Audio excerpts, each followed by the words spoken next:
Bienvenue dans Cross & Run, le podcast dans lequel on parle de sport et de dépassement de soi. Je suis ton hôte, Quentin Lissard. Aujourd'hui, on est avec Arthur Pilar, champion d'Europe et vice-champion du monde de BMX Race.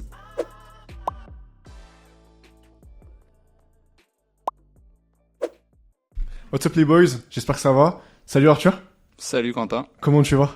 Ça va nickel. Mais écoute, Arthur, je suis content de te recevoir parce que du coup, on va encore découvrir un sport que je connais pas, qui est le BMX. Donc vraiment, je suis content que tu puisses venir dans le podcast sans perdre de temps. Est-ce que rapidement, tu peux te présenter aux gens qui écoutent le podcast et qui peut-être te connaissent pas encore? Donc moi je m'appelle Arthur Pilar, j'ai 28 ans, je suis originaire de Bretagne et je fais du BMX depuis 22 ans maintenant. Bretagne, région à laquelle tu es attaché? Parce que dans ta chambre, je crois que tu as un canton drapeau, non? T'as pas un drapeau de la Bretagne? J'ai déménagé depuis, mais oui, Ouais. oui, j'avais un drapeau breton, fier de mes origines et je représente mes origines fièrement. Mais il faut, c'est magnifique. Et du coup, le BMX, comment t'as commencé? Parce que honnêtement, tu vois, quand on commence le sport petit, moi, le BMX, honnêtement, c'est pas forcément un sport, tu vois, auquel j'aurais été baigné assez facilement. Toi, comment t'as découvert ce sport et comment t'as commencé? Je pense que c'est venu naturellement. J'ai toujours fait du vélo devant chez moi, aller chercher des bosses, soit chez mon grand-père, devant chez moi, un peu partout. Et un jour, en me baladant dans une forêt, il y avait une piste de BMX au milieu de cette forêt. J'ai essayé direct avec un BMX beaucoup trop grand pour moi, pas adapté. Et ça m'a tout de suite plu. Et de là, on a été se renseigner pour s'inscrire au club. Je me suis inscrit au club et après, j'en suis là. Parce que du coup, c'est vrai qu'on parle de BMX, peut-être présenter un petit peu aussi le sport, parce que je crois qu'il y a différents types. T'as le BMX Race, t'as le BMX plus freestyle. Toi, du coup, t'es plus BMX Race. Ouais, c'est ça, BMX Race. Donc, le BMX Race, c'est des courses. On est à 8 sur une grille de départ, sur une piste d'environ 400 mètres avec des virages et des bosses. Et l'objectif, c'est d'arriver en tête ou dans les 4 premiers pour se qualifier au tour suivant. Mais la piste, du coup, c'est pas la même piste. La piste, elle change. Jamais. Grosso modo 400 mètres, Ouais. mais tu peux avoir plus de bosses, plus de virages. Ouais, c'est ça, c'est grosso modo 400 mètres et avec des bosses variées. Même si on essaie de refaire la même piste, ça sera jamais la même exactement, donc il y aura toujours quelques différences. Et aussi, t'as différents revêtements, il me semble. Tu peux peut-être faire sur, on va dire, je sais pas trop les termes techniques, mais du sable, du gravier. Ouais, on a souvent les virages en enrobé, donc une surface très rapide, des pistes de plus en plus dures. Avant, quand moi j'ai commencé, c'était plus du gravier, de la terre. Maintenant, c'est des pistes de plus en plus dures avec des surfaces vraiment roulantes. Donc ça, le sport évolue aussi. Ok, parce que du coup, c'est pas par rapport au niveau, c'est plus par rapport au fait que le BMX prend de plus en plus d'ampleur, que maintenant les pistes elles sont en gravier par rapport au sable. Oui, oui, non, non, Ok. oui, c'est puis en termes de L'adhérence? non comment dire, d'entretien. D'accord, oui. En termes d'entretien, bah c'est des fois les pistes plus dures, il y a beaucoup moins d'entretien que du sable où il y a de l'herbe qui pousse tout l'été et que t'arrives au mois de septembre et c'est la forêt. Ouais, tu m'étonnes. Et justement, au début, tu parles que t'as commencé le BMX avec un vélo qui était trop grand pour toi. C'est quoi, grosso modo, les dimensions d'un vélo de BMX? Pour que les gens vraiment se rendent compte, tu vois, versus un vélo de course plus classique. Bah déjà nous on a des roues de 20 pouces. Donc, c'est Donc plus épais. c'est plus petit. D'accord, ah oui. C'est la plus petit, dimension. ouais, Ok, c'est la excuse-moi, dimension ouais. des Ok. roues. Souvent avec un VTT, le minimum c'est du 26 pouces. Donc nous on est vraiment sur des roues plus petites avec des cadres pour enfants, on va dire. Nous on sent que c'est adapté à notre taille, mais quand on commence, on a vraiment des vélos petits. Ouais, tu m'étonnes. Et du coup, toi, tu commences en Bretagne. Est-ce que là-bas, c'est un sport qui est, entre guillemets, assez populaire? Ou pas forcément? C'est quoi un petit peu les régions en France où on fait du BMX actuellement? Ouais, en Bretagne, ça marche fort. La région de l'ouest de la France et le nord-ouest et le sud-est sont vraiment les deux zones très fortes du BMX en France. Ok, ça marche. Et c'est quoi, du coup, toi, un petit peu ton parcours dans le BMX quand tu commences? Est-ce que dès le départ, tu vois que t'as un bon niveau? Ou au début, tu commences vraiment en loisir? Et c'est après, au fur et à mesure, tu gagnes une compétition, deux compétitions, que voilà, ça devient sérieux et que vraiment t'en fais à plein temps quasiment. Non, ça, à la base, vraiment, c'était pur loisir. J'allais vraiment au terrain. Pour moi, j'appelais ça quand j'étais petit, j'allais au terrain pour voir mes potes. Le terrain. Ouais, c'est ça. Ouais, j'appelais mes potes. Ouais, tu viens au terrain et de là. Et en fait, c'était plus du loisir. Vraiment, j'y allais quasiment presque tous les jours à un moment donné. Et ouais, ça part de là. Après, au fur et à mesure, j'ai vu que mon niveau augmentait. J'ai failli arrêter un temps, mais j'ai persisté. Et ouais, au fur et à mesure, quand tu évolues dans les catégories, tu vois que ça fonctionne. Donc tu pousses encore un peu plus loin, tu t'intéresses un peu plus au sport, et tout ça. Et puis au fur et à mesure, tu montes, tu grimpes, et ça te donne encore plus envie d'aller chercher plus haut. Et du coup, je t'ai pas posé la question, mais à quel âge t'as rejoint ton premier club de BMX? J'avais 6 ans. T'as commencé tôt. J'ai commencé, c'est un sport où ouais, on commence tous assez tôt, quasiment 6 ans, 5, 6 ans. Maintenant, il y a la Dérésienne.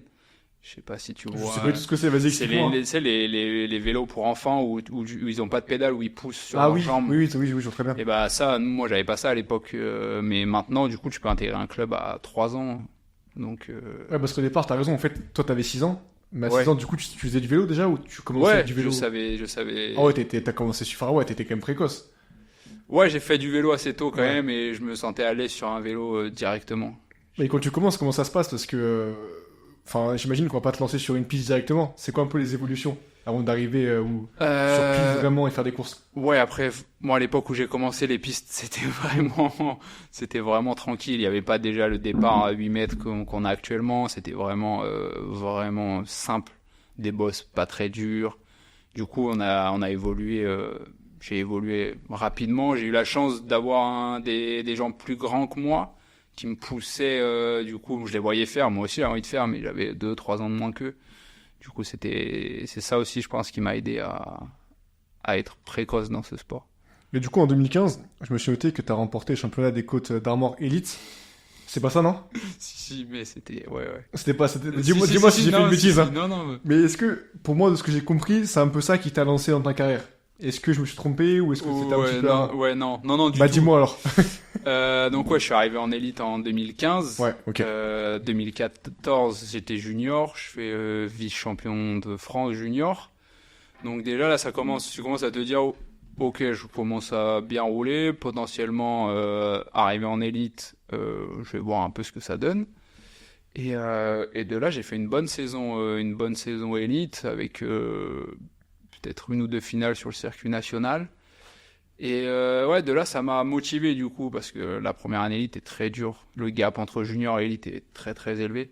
Qu'est-ce qui change? C'est quoi? C'est tout, enfin, c'est le niveau principalement. Ouais, le mais niveau, c'est quoi les mecs qui sont plus forts physiquement? L'expérience Ouais. et le niveau est plus compact. Ok. Donc, pour être vraiment fort, dès que tu sors de junior et que tu perfs en élite, c'est vraiment que tu vas être très bon plus tard. Ok, ça marche. Et du coup, tu parles de saison. Comment ça s'articule une saison? Parce que moi, j'en ai vraiment aucune idée. Du coup, t'as différentes courses, j'imagine. Et c'est quoi, chaque course, tu marques des points? Ouais, une saison, bah, t'as le circuit national, donc le circuit Coupe de France, où là, t'as 5-6 week-ends, 5 week-ends dans la saison, de mars à septembre, octobre. Ok. Après, t'as le circuit Coupe d'Europe, qui est à peu près pareil, et le circuit Coupe du Monde. Donc, ça fait pas mal de circuits. Moi, je fais le circuit Coupe de France pour mon club, MADN, le circuit Coupe d'Europe plus en tant qu'entraînement, et le circuit Coupe du Monde vraiment pour aller perfer. Après, on a 3 aussi grosses échéances, c'est les championnats de France, d'Europe et du monde, où là, c'est la course d'une journée, pas sur l'année, souvent qui est au mois de juillet. Là, c'est un peu chamboulé avec l'année olympique. Mais voilà, c'est grosso modo toutes les compètes qu'on a dans l'année. Oui, comment ça se passe du coup une journée de course? Parce que t'as plusieurs rounds, et après t'as la finale, c'est ça? Ouais, donc on a souvent dans un week-end, on a 2 journées de course, donc une le samedi, une le dimanche, qui sont vraiment différenciées. Donc on part le matin, on a un premier tour. À chaque fois, en gros, faut être dans les 4 premiers pour se qualifier. Ok. Alors, Pour au départ, passer- c'est 8 par course. 8 max. Des fois, on peut être 5. Ok. Des fois, on peut être 6, 7, 8 max. Ça dépend. Parce que 8 sur une piste, franchement, aller voir des courses de BMX, je te jure que ça peut être chaud. Vraiment, faut jouer Ouais, les c'est coudes, ça, c'est, bah, vu de l'intérieur, nous, on est habitués, donc on sait ce qu'on fait et c'est maîtrisé, pour la plupart, bien sûr. Des fois, on fait des trucs, Ouais, on parfois sait tu pas peux foirer, mais... ça peut arriver. Mais ouais, donc on part du premier tour. Donc là, les 4 premiers passent au tour suivant. Après, ils appellent ça un last chance. C'est un tour de repêchage où là, il y a que les 2 premiers qui passent. Du coup, souvent, on a des 8e de finale. Après, en huitième, bah, t'as les 4 premiers qui vont en quart, après les 4 premiers d'écart qui vont en demi, 4 de la demi en finale. Et après, bah, le but, c'est d'être premier. Donc, environ, on a 5-6 tours dans une journée qui font environ 30 secondes. Ah ouais, c'est court une course. C'est court, mais on se rend pas compte, mais c'est très intense. Physique. C'est très intense. On est, ça nous arrive de vomir après une course tellement on s'est donné dans l'effort et qu'on est monté en lactique. Et justement, parce que avant de faire ta course, faut que tu t'échauffes. Je sais que moi je fais un peu de crossfit et souvent, tu sais, on fait des WOD où vraiment c'est un peu ça, tu vois, c'est des cours intenses. Mais avant, justement, le cœur on le fait monter hyper haut. Toi, comment tu t'échauffes justement avant de faire une course? C'est un peu pareil. On essaie de faire un peu monter le cœur sans trop s'épuiser justement pour être à 100% au départ. Au début de chaque journée de compétition, on a un warm-up sur la piste. Donc par rapport au vent, reconnaissance, par rapport au vent, un peu en condition, se remettre un peu la piste, même si on la connaît. Mais bon, se réchauffer un petit peu sur la piste tranquillement. Et sur le format Coupe du Monde, c'est le format le plus important. C'est une journée un peu spéciale où on va avoir notre premier tour. Souvent, on passe directement au 8e. Et là, on a 1h30 de pause. C'est assez long, donc faut se réchauffer. Après ce 8e, on a souvent 1h30 de pause aussi avant les quarts. Voire même plus des fois, parce qu'on doit attendre la télé, parce que la télé commence à partir des quarts. Ah ouais, ok. Du coup, on doit attendre la télé, machin, et à partir des quarts, par contre, là, ça bombarde, quoi. C'est toutes les entre 20 et 30 minutes. Parce que la télé, il faut que ça aille vite. Parce que la télé, il faut que ça aille vite. Et ouais, ça enchaîne. Du coup, c'est des journées un petit peu spéciales où tu t'échauffes plein de fois. Donc au début, quand on a eu ce format, on était tous un peu oula, comment on le fait, comment on s'adapte et tout. Mais au fur et à mesure, on s'y habitue et on sait à quoi s'attendre maintenant. Et c'est pas mal. Bah, tu vois, ce format, il me rappelle un petit peu Hugo, là. Parce que Hugo, il fait du judo aussi. Et c'est un peu ça. En fait, ils font des combats, ils se reposent, ils refont des combats. Et dans la journée, il y a plusieurs combats comme ça. Toi, comment t'arrives à rester concentré aussi? Parce que tu vois, comme tu dis, tu t'échauffes, tu fais ta course. En fait, tu montes, tu redescends. Tu montes, tu redescends. Et il faut rester concentré parce que, mine de rien, nerveusement, c'est quand même dur aussi, je pense. T'es trop focus, te défocus. C'est quoi un peu tes stratégies là-dessus? On peut pas rester concentré. On arrive à la piste à 10h, on repart, il est 19h. Genre pas rincé en plus de la piste. Ouais, et puis souvent t'as le jour 2, donc faut recommencer le lendemain. Et c'est la même chose, même journée. Même chose, même journée. Mais du coup, quand les 2 journées, en gros, comment ça se passe? À la fin, t'as un classement général sur les 2 journées ou tu peux gagner Tu peux gagner une journée et l'autre, en fait, après t'as le classement de la Coupe du Monde où là ça regroupe tout. Ok, j'ai compris. Mais après, quand quelqu'un arrive à gagner les 2 jours d'affilée, là, c'est que... Il y en a qui le font, ça arrive souvent? Ça, souvent, non, mais ça arrive, et là, quand le gars, il fait le doublé, c'est très solide. Ouais, carrément. C'est qu'il était quasi imbattable. Et aussi, tu vois, forcément, t'as l'aspect physique qui rentre en compte, ça, on va en parler. Et après aussi, même dès maintenant, on va parler du vélo. Est-ce que le vélo, c'est le même pour tout le monde? Ou est-ce que chacun a son vélo avec ses réglages? Parce que mine de rien, c'est le premier sport mécanique qu'on a dans le podcast. Donc c'est intéressant aussi de voir un petit peu les insights dessus. Non, ouais, vraiment, tout le monde a son vélo, son propre vélo, avec ses propres réglages et son propre braquet. Donc nous, c'est la transmission qu'on a et chacun a la sienne. Il essaye de cacher un peu de la concurrence. Pas se faire copier, quoi. Pas se faire copier. Il y en a qui innovent un petit peu. Il y a de tout. Mais ouais, c'est pareil, le sport a évolué. Moi, quand j'ai commencé les vélos, c'était pas ça. Maintenant, là, on est sur des vélos, des très bons vélos. Et ouais, chacun a ses réglages. Même nous, si moi j'ai les deux mêmes vélos, je vais savoir si ce vélo-là, c'est mon vélo de course ou pas. Juste en montant dessus et on a un feeling en fait et on n'arrive pas à avoir les deux mêmes feelings sur le même vélo. Du coup, vélo de course, t'as un vélo de course, un vélo d'entraînement? Ouais, ouais. Après, souvent, j'ai 2 vélos où je mets pas les mêmes braquets dessus, avec 2 braquets différents. Et pendant les essais et tout ça, je teste les 2 vélos. Je vois ce qui est bien. Et après, pour la course, je valide et on part. C'est ouf. Et un vélo, c'est lourd ou pas? Un vélo de BMX? Non, c'est entre 7 et 8 kilos. Mais c'est quoi le mieux? C'est d'être le plus léger possible? Ou d'avoir un vélo qui est relativement lourd? Vu que t'es en descente, non? Dans la piste? Ouais, ça descend un petit peu, ça dépend vraiment des pistes. Il y a des pistes un peu en dénivelé où là ça va vite, et des pistes un peu plus plates où le rythme va vite quand même, mais un petit Ok. peu moins. Et après, moi, je suis un gabarit assez light, donc faut pas que mon vélo soit trop light non plus. Mais moi, en tout cas, je joue pas trop là-dessus. Je sais qu'il y en a qui ont essayé de jouer un peu là-dessus, mais moi, c'est pas. Je cherche pas à être le plus léger possible. Ok. Et par rapport à la piste aussi, ton vélo, du coup, tu vas peut-être le modifier un petit peu. Tu modifies du coup le plus le braquet. Le braquet, c'est quoi déjà, juste pour expliquer parce que. C'est la couronne à l'avant et le pignon à l'arrière. Ok.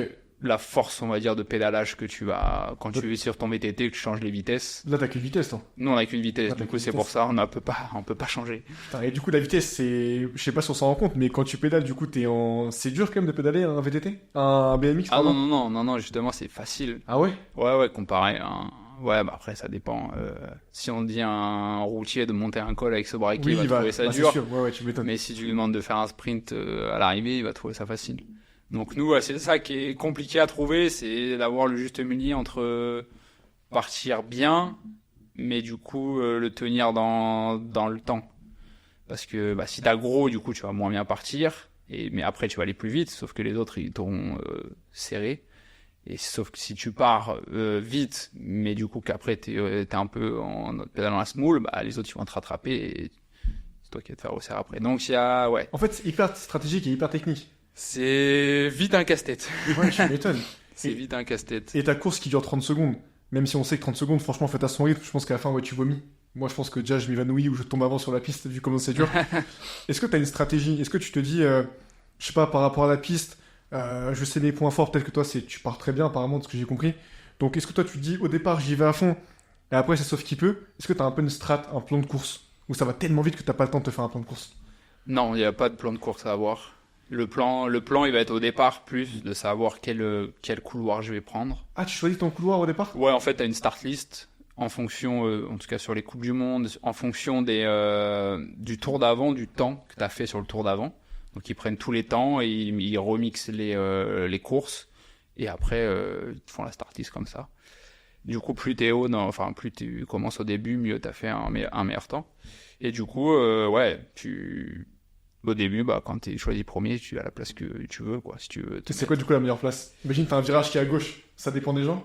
Ouais, mais en fait, le couloir numéro 1 va toujours être le couloir de l'intérieur. Ouais. Et le 8, toujours celui de l'extérieur. Mais ça dépend des pistes. Plus la première ligne droite va être courte, plus il va falloir se mettre sur l'intérieur. Plus la première ligne droite va être longue. Et il y a certains qui vont se mettre sur les couloirs extérieurs parce qu'ils partent moins bien. Et du coup, ils vont plus vite après. Et du coup, ils seront pas gênés pour accélérer. Enfin, il y a de tout. Avant, c'était, au tout début, on te disait, ah, le mieux c'est l'intérieur. Mais maintenant, finalement, si tu veux pas être gêné et accélérer comme t'as envie, il vaut mieux se mettre un petit peu sur l'extérieur. Ça marche. Et du coup, avant de faire des courses comme toi tu fais, comment ça se passe du coup, tes entraînements un petit peu, comment tu t'entraînes? Parce que t'as une partie, je pense, physique aussi. T'as une partie peut-être vélo, peut-être aussi technique. Parce qu'on voit qu'il y a des boss. Je sais pas, tu vois, comment ça se passe un petit peu ton entraînement. Donc nous, on a une grosse partie muscu où on a un sport très complet. Où on doit être fort du haut du corps, comme du bas, comme du tronc. On doit vraiment être 100% complet. Et donc on a environ 3 à 4 séances, ça dépend vraiment de la période, 3 à 4 séances de muscu. 3 séances sur le BMX vraiment sur la piste, où là on va travailler les départs, ou les passages de boss, ou les virages, enfin, ce que le coach décide. Ouais, bien sûr. Et des travaux un peu plus spécifiques, où nous on appelle ça des gammes de sprint, où ça va être, là on va trouver soit du plat, soit des côtes, soit des descentes, justement pour travailler, souvent quand on travaille en côte, c'est qu'on essaie de travailler un peu plus la force, sur le plat un peu plus la puissance, et en descente un peu plus la cadence de pédalage. Donc il y a, en tout on doit être sur des grosses semaines, on tourne entre 10, 11 entraînements semaine. Ouais, ça fait quand même pas mal d'entraînement. Et du coup, en heure, ça fait combien de temps tu penses? On calcule pas trop en heures, ouais, parce que autant une séance de sprint c'est très court, ça dure 1 heure, allez 1 heure et demie si tu pousses avec l'échauffement. Mais autant une séance de BMX peut aller de 2 heures à 2 heures et demie, pareil des muscles de 2 heures, voire si les coachs sont un peu fous, 3 heures avec l'échauffement. Donc ouais, on calcule pas trop en heures, on calcule surtout en nombre d'entraînements. Ça marche. Et du coup, au départ, on l'a pas dit dans le podcast, mais du coup, le BMX, c'est rattaché à la fédé de cyclisme, Ouais, c'est ça? FFC. FFC. Et est-ce que du coup, vous, actuellement, tu as le statut pro, toi, par exemple? Toi qui es en équipe de France. Pro, je sais pas si c'est ça, je suis salarié de mon club.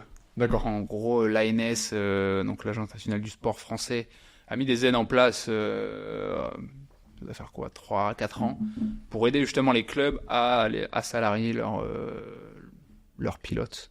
Mais dans tout sport, pas que BMX, dans tout sport. Donc moi, je suis salarié de mon club depuis 2021. Donc ouais, ça m'aide. Du coup, tu bosses à côté ou pas du tout? Non, du coup, non. Du Ok. coup, je bosse pas à côté, donc je fais ça à temps plein. On peut dire que je suis pro. Bah, ouais, parce que dans le podcast, c'est qu'on a reçu beaucoup de sportifs et justement, il y en a très mais peu oui. ouais, qui peuvent vivre de leur sport. On s'en rend pas assez compte en France que le sport en France est vraiment pas assez mis en avant comparé aux athlètes qu'on a, très bons athlètes qu'on a. Bah, c'est clair. Et du coup, en plus de ça, t'as des sponsors aussi qui t'accompagnent, toi, au quotidien? Ouais, nous on a des sponsors, sponsors vélo, sponsors hors vélo. Ça coûte cher, hein, t'imagines. Ouais, c'est. Sinon, ton vélo à entretenir, ça doit coûter un mois. Hein. Ouais, moi j'ai la chance qu'on me file tout mon matos, qu'on me paye quasiment tous mes déplacements, donc ouais, c'est plus du plus si moi je veux acheter du matériel un peu plus poussé pour ma muscu, pour autre X choses.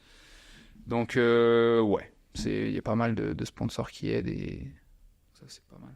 Et d'ailleurs, un vélo de BMX, tu penses que ça coûte combien? Parce que je sais qu'on avait reçu Alex Latil, qui est ancien cycliste pro, et il disait qu'un bon vélo de course, ça coûte 5000 € environ, voire un peu plus. Un vélo de BMX, combien ça coûte, grosso modo? Ouais, un très bon vélo de BMX, c'est ouais, entre 4 et 5000. Ouais, c'est cher, hein. C'est cher. Après, on peut commencer avec un BMX à 500 €. Pour commencer, c'est très bien. Là, 3 à 4 000, ouais, entre 4 et 5 000, c'est vraiment du très haut de gamme et pour aller chercher la perf. Bien sûr. Et toi, du coup, qui est en équipe de France, t'as été champion d'Europe et vice-champion du monde. Est-ce que du coup, tu peux nous parler un petit peu de tes expériences? Parce que là, vraiment, on est vraiment sur du top niveau. Déjà, qu'est-ce qui change entre championnat d'Europe, championnat du monde? Est-ce que vraiment t'as un gap? Est-ce que le regard est différente? Voilà, comment tu l'as vécu un petit peu tout ça? Bah ouais, le championnat. Là, cette année, le championnat d'Europe était un peu en niveau. Il n'y avait pas ceux qui allaient aux Jeux Olympiques. Donc il y en avait certains, mais les 3 Français qui vont aux Jeux Olympiques n'étaient pas présents. Donc déjà, le niveau baisse un petit peu sur les championnats d'Europe. Cette année, j'ai réussi à le gagner. L'année dernière, je fais vice-champion du monde, où là, il y avait tout le monde, tout le gratin. Forcément, il en manque un ou deux parce qu'ils sont blessés ou ouais, souvent blessés. Donc vraiment, ce qui change, c'est l'aspect mental du truc. Où justement, tu te dis, ouais, c'est un championnat du monde. Faut pas que je me loupe. Là, en plus, celui où je me suis pas loupé, du coup, le 2023, je suis arrivé blessé. Et en fait, du coup, tu stresses un peu moins, t'es moins exigeant avec toi. Et du coup, tu arrives un petit peu plus à la cool et ça te permet de mieux appréhender la course, moins y penser et être un peu plus relax. Un peu plus chill, ouais. Mais ce qui me fascine aussi, c'est que pareil, en fait, la blessure, de ce que je peux voir, c'est... En vrai, c'est un sujet en fait, auquel tout le monde est confronté. Mais en fait, les sportifs, entre eux, de ce que j'ai pu voir, certains, tu sais, ils en parlent... Enfin, c'est pas un truc, tu vois, qui est beaucoup mis en avant, tu vois. Tu peux te blesser, comment tu récupères, etc. Est-ce que toi, dans le vélo, enfin dans le BMX, est-ce que tu vois que c'est un sujet pareil, pas tabou, mais qui est pas assez mis en avant? Ah, bah nous, de toute façon, quand on tombe... Toi, si tu tombes là, tu t'arraches tout. Ouais, il y a de fortes chances qu'on se blesse. On se blesse pas à chaque chute, bien évidemment, mais oui, ça peut nous arriver, on le sait direct, hein, quand le mec il sort sur civière, c'est pas bon signe. Ça arrive souvent, ça, qu'il y ait des mecs qui tombent, qui se blessent? Oui, oh, oui, ça... Oui. On est un sport à risque quand même, donc... Ça, comment tu l'appréhendes justement, le fait que ça peut t'arriver, toi aussi? Ouais, on n'y pense pas en fait. On pense pas du tout à la chute, faut être confiant avec toi, ce que tu fais, confiant avec les autres pilotes, parce qu'on est un sport où on est en contact direct avec les autres pilotes. Du coup, il suffit qu'un mec tombe juste devant toi et tu peux rien y faire, tu lui rentres dedans, tu peux te fracasser. Donc, ouais, la blessure, je sais pas si elle est mise. Nous, on peut pas la cacher. Si c'est dur de forcer sur une blessure. C'est compliqué, justement. C'est dur moi, je suis en pleine période de blessure et justement, c'est dur de s'engager là-dedans en fait. Quand t'es blessé, c'est dur de réussir à s'engager pleinement dans un sport à risque où tu peux retomber et tu sais que la moindre petite chute va te refracasser. Toi, tu parles de blessure, du coup, parce que je t'ai pas au courant que t'étais blessé. Tu t'es blessé où, du coup? Et comment, justement, tu récupères de tout ça? Je me suis blessé en octobre 2023. Ok. Comment, du coup? En Argentine. Passage technique, je perds ma pédale, je décolle, je jette mon vélo en l'air et en atterrissant, ma cheville elle tourne et elle saute. Du coup, de là, en fait, en Argentine, les examens sont pas plus poussés que ça. Moi, c'était des courses qui comptaient pour la qualif olympique, donc je voulais absolument les faire. Du coup, moi, diagnostic en sortant de l'hôpital, c'est juste un arrachement osseux à la cheville. Je me dis, ok, bon, les premiers jours durs. En fait, au fur et à mesure de la semaine, j'ai vu une évolution de ouf. Je me suis dit, ah putain, trop bien. Je vais pouvoir rouler le week-end. J'essaie de rouler le week-end. C'est compliqué. Impossible, la cheville énorme, strappée et tout. Je pouvais rouler, mais à 80%. Et à 80%, c'est pas assez. Au niveau, je pense que c'est compliqué. C'est pas assez, et du coup, j'abandonne le premier week-end. On avait 2 week-ends d'affilée, en fait, sur la même endroit. Du coup, je me dis, bon, je vais rester, j'ai tellement vu une évolution en une semaine que je me dis, peut-être pour le week-end d'après, ça va aller, en fait. Et non, en fait, il y a eu 0 évolution entre le premier et le week-end. Du coup, je participe même pas, j'essaie même pas de le faire. Je rentre en France, un peu plus d'examen. Et en fait, on se rend compte que j'ai un ligament d'arraché. Et ok, bon, je continue ma convalescence, je me repose. Sauf que ça évolue pas ouf. Re-examen, un peu plus poussé encore. Et en fait, comme ma cheville était gonflée, ils n'avaient pas vu que mon talus, le cartilage en fait de mon talus était endommagé. Du coup, de là, ils savent pas trop quoi faire, parce que du coup, ça c'était en octobre. Début de saison 2024, février en Océanie. Et moi, je sais ces résultats-là en décembre. Du coup, opération pas trop possible. Je vois avec le médecin, je fais des infiltrations et tout pour essayer de masquer tout ça. Ça va un peu mieux pour le coup, l'infiltration m'a aidé. Mais pas assez en fait pour reprendre vraiment l'entraînement. Mais bon, je me dis quand même qu'il faut que j'ai l'Océanie à préparer et bon, faut que j'aille à l'entraînement quoi. J'avais pas non plus des douleurs, c'était pas des douleurs au quotidien, c'était des gênes, j'étais gêné, notamment en musculation, je pouvais pas faire ce que j'avais envie. Sur le BMX pour le coup ça allait. Et du coup de là je pars en Océanie, pas préparé, c'est là où justement j'ai pas réussi à m'engager. Okay. Où en fait tu arrives blessé et tu sais que tu t'es pas entraîné, pas préparé comme tu voulais et du coup s'engager c'est totalement compliqué quand ça venait sur moi, quand je me retrouvais un peu entre deux gars, c'était frein et terminé quoi. Et de là du coup je rentre d'Océanie, je refais des examens, ça va pas mieux. Ok, bon je vois avec le doc. On essaie de se dire, bon, on fait quoi? Est-ce qu'on continue? Il me dit, bon, tu peux continuer comme ça, il n'y a pas de risque que ça empire, en fait, ouais. Et de là, du coup, je me dis, ok, pas de souci. Du coup, là, on est rentré fin février. Et là, je me dis, ok, j'ai qu'un objectif, là, j'arrête toute compète. Et l'objectif, c'est mi-mai, championnat du monde, qui est la dernière qualif, dernière compète pas pour se qualifier, mais nous, notre qualif olympique était de début 2023 à ce championnat du monde 2024. Du coup, c'était la dernière course, du coup, c'était une course très importante. Du coup, je me dis, je me prépare que pour ça. Et pour le coup, ça allait. Ça allait, je me suis bien préparé, je suis arrivé en forme, mais pas réussi à m'engager sur cette compète. Et du coup, pas qualifié pour les Jeux Olympiques. Et derrière, 2 semaines après, pas d'entraînement, 2 semaines après, championnat d'Europe, que je gagne. Devant des mecs qui ont bien perfé au championnat du monde. Du coup, là, je me dis, tu vois, tu commences à comprendre, à analyser, tu te dis, ok, bah, au championnat du monde, ça n'a pas été, quoi. J'ai pas réussi à m'engager pleinement dans la compète. Et alors qu'en 2 semaines, je t'avoue, entre le championnat du monde et le championnat d'Europe, je me suis pas entraîné. Bah ouais, il n'y a pas eu grand changement physique. Je me suis pas entraîné, j'avais pas envie de m'entraîner et je suis allé au championnat d'Europe un peu au début par bon bah je me suis loupé le championnat du monde, je vais pas au jeu donc bon je vais essayer d'aller grappiller ça au moins. Et bon après une fois la compète lancée, je me suis mis pleinement et j'avais envie. Mais ouais, c'est donc où la blessure permet pas de s'engager plutôt. Et tu vois, c'est là que tu vois qu'en fait, c'est une carrière, t'as beaucoup de choses qui se passent. T'as des hauts, des bas.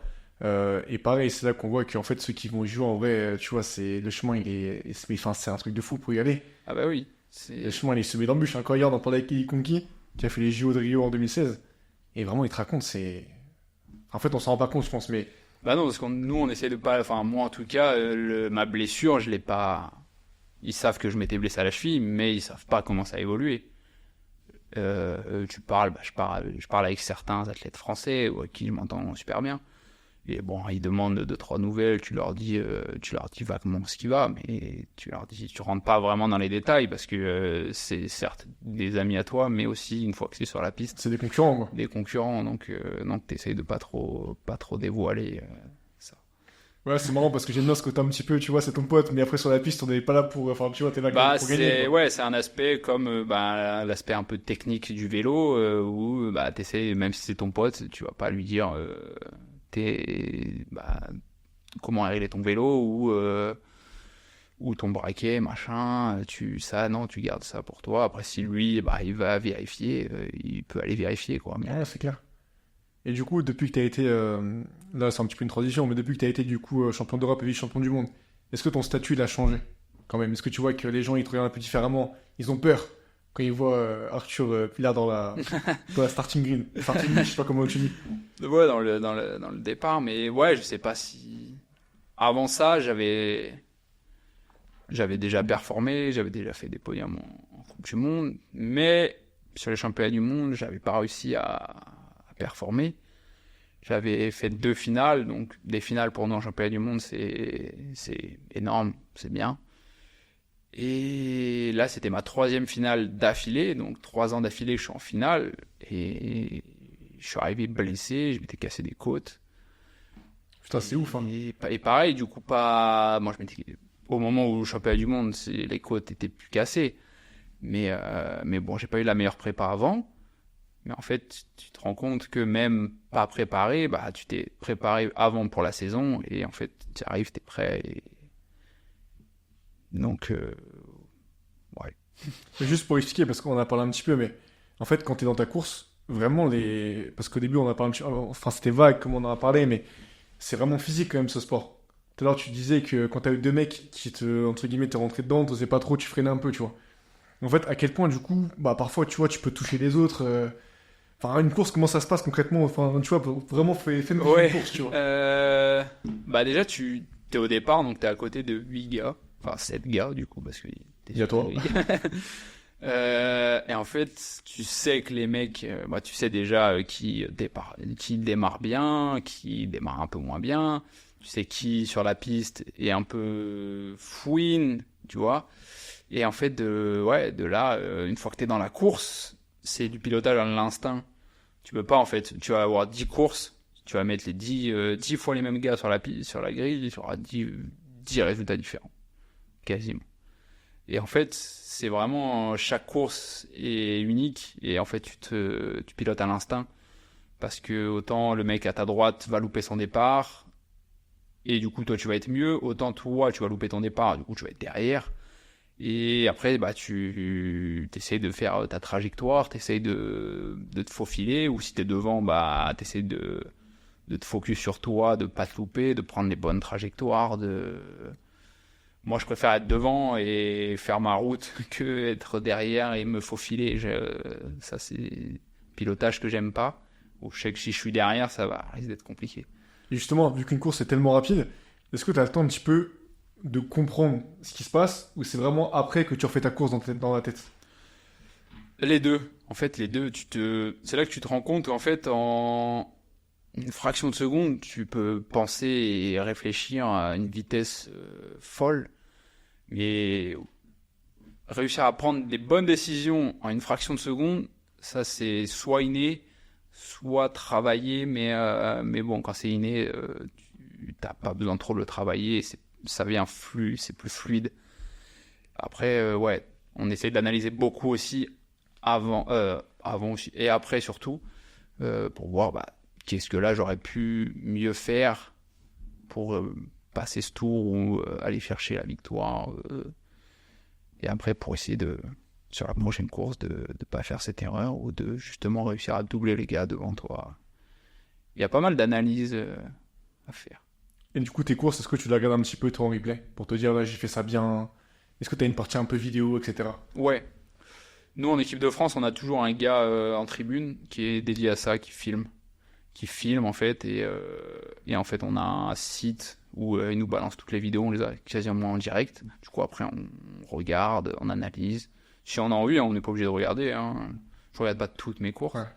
Mais après, le soir ou la semaine d'après, si tu as envie de re-regarder, de re-analyser avec ton coach, tu peux, quoi. Magnifique. Et du coup, pour finir un petit peu sur la partie BMX, c'est quoi un peu les nations fortes dans ce... Parce que pour moi, de ce que j'ai vu, la France, on est quand même pas trop mal. La France, ouais, justement, quand je fais deuxième vice-champion du monde, c'est un Français qui gagne, c'est un Français qui fait troisième. Donc bon. Concurrence qui est dure, parce que même pour les JO, c'est là que tu vois qu'en fait, quand t'es Français pour se qualifier... tu dois ramer. Ouais, bon courage. Et ouais, là, cette année, encore championnat du monde français, un autre Français qui a fait troisième, comme moi je fais deuxième, là, il gagne. Et un autre Français fait troisième. Donc, ouais, sur les 2 ans, sur 6 places sur le podium, on en a pris 5, quoi. Mais tu penses que c'est à quoi, ça? Pourquoi la France, on est aussi fort dans ce sport? C'est une émulation, en fait. Moi, j'ai vu les plus vieux commencer à performer. Je me suis dit, ok, moi aussi, je veux aller performer. Et du coup, on s'est retrouvé à une génération de 1-2 ans à monter. On va être 2-3 à être bons. Les jeunes derrière, nous, une fois qu'on est en haut, les autres, y restent. Et nous, on y reste aussi. Et les jeunes se disent, ici, ils sont arrivés, nous aussi. Du coup, les jeunes commencent à venir aussi. Et en fait, ça fait un groupe... ça s'arrête jamais, en fait. Ça s'arrête jamais. Et en fait, quand on se retrouve aussi sur le circuit national, en fait, on va faire une Coupe de France pour s'entraîner. Mais à la fois, c'est une Coupe de France d'un niveau quasiment mondial. En fait, maintenant, si tu gagnes une Coupe de France, t'as au moins fait une finale en Coupe du Monde, voire même un podium. T'imagines, c'est ouf. Donc ouais, non, le niveau français est vraiment ouf. C'est pour ça que la qualif a été rude et il n'y a que 3 places, malheureusement. Et du coup, c'est quoi la suite pour toi? Qu'est-ce qu'on peut te souhaiter? Là, je suis remplaçant au jeu, donc je vais assister au jeu. Je vais faire toute la partie entraînement avec eux. Là, on revient de 1 mois et demi à peu près de stage. Ok, quand même. Où on était là sur la piste olympique et après on est descendu dans le sud. Ouais, donc là on va aller aux Jeux Olympiques. On va finir la saison. Je pense championnat de France début octobre. Et après, opération de la cheville. Ouais, tu m'étonnes. Enfin, je vais dire. Enfin, et on verra si ça... J'espère que ça ira mieux après. Écoute, en tout cas, c'est tout ce qu'on te souhaite. Rapidement, j'ai une question que je pose à tous mes invités. C'est un peu toi et est-ce que tu as un mot commercial? En fait, je vais te laisser 30 secondes, on va dire grosso modo quelques phrases, pour me convaincre, moi aussi, de faire du BMX Race. Qu'est-ce que tu me dirais? Que c'est un sport complet, un sport... où tu vas retrouver des sensations que tu ne retrouves pas dans la vie de tous les jours. Un sport attirant et où en fait, une fois que tu as commencé, tu prends du plaisir, tu kiffes et tu vois que tu évolues en fait tout le temps. Et voilà. Écoute, merci beaucoup pour ce témoignage. J'espère que tu as aimé l'expérience du podcast. Carrément. Tu vois, je t'avais dit, c'était relativement... Ouais, non, c'était c'est- chill, hein, tu vois, on discute tranquillement. Et... En tout cas, Ah moi, ouais. j'ai bien aimé. Donc, merci beaucoup Merci à toi aussi. d'être venu. Pareil, une fois de plus, est-ce que tu veux qu'on mette tes réseaux peut-être pour les gens qui veulent te suivre Bien Je sûr. peux le dire devant la caméra si tu veux. Ça doit être Arthur Pilar 130 sur Instagram. Bah écoute, magnifique. Simple et efficace. Merci d'être venu, Arthur. Merci à Une fois toi. de plus, merci à vous qui écoutez le podcast. Merci. C'était Arthur et Quentin pour Cross and Rennes. Ciao, ciao. On se revoit Ciao. prochain. Salut les boys.